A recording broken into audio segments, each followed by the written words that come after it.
everybody, it's Mike over here at Growtopia. And yes, we're at the next stage of the fun. So, I decided that I like the 2-foot by 5-foot beds, right? So I decided to make 2 more of them. So, we got all the lumber pre-cut to size. All comes down is to the assembling of them, which is great.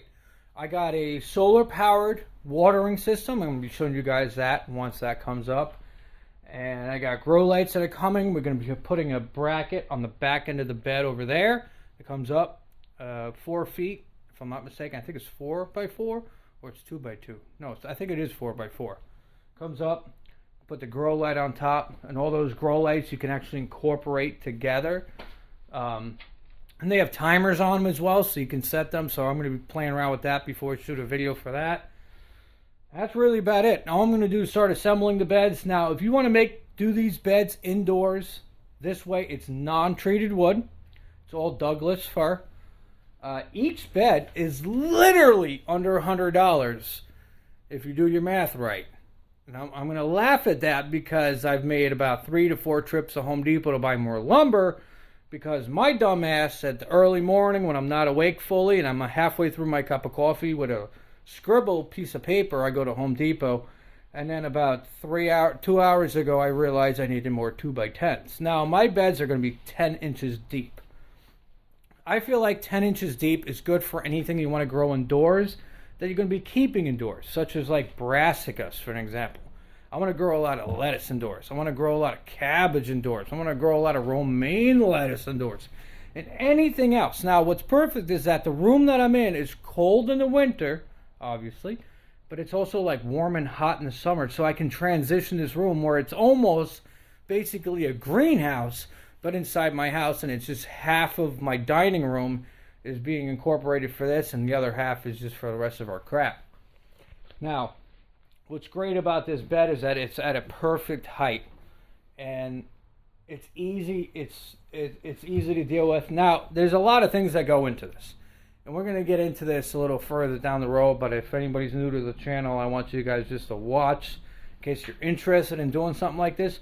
It's very easy. It's very doable. All you need is a drill bit, and a saw. Now, if you're doing 2x10s, you want a compound saw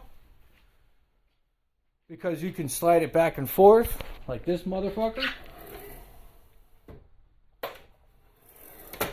And I like the battery operated. It's a lot less powerful than the hard wire into the socket. Hard wire into the socket is like driving a freaking spaceship, and that is like, you know, driving a muscle car. Yeah, just hold on, you just push it in, and you just go. There are silicone that I did use. I did silicone. I silicone the inside of it for extra water protection. I have a plastic unit that I'm going to be putting inside of it. It's plastic sheeting, and then I bought some other stuff. So I'm going to be showing you guys a lot of stuff, so stay tuned and stuff. If you guys are interested in doing something indoors on a bigger scale than I have in the nursery, which we are keeping. The nursery is good for seed starting, for what's going outside, and then some. But for what I want to grow indoors for our own consumption of the brassica family, I want this. This is going to be great, especially with the solar power watering system.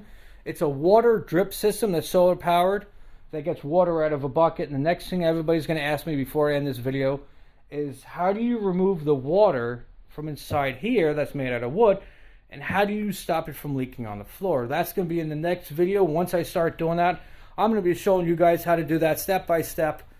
Other than that, this is Mike over here at Growtopia. If you want to build one of these, let me know below. I might shoot another video very shortly of all the measurements that it takes to build one of these.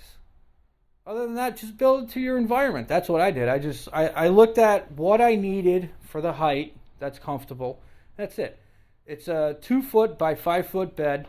That's it. And I'm building 3 of them. So I got 1 done, 2 to go. Later.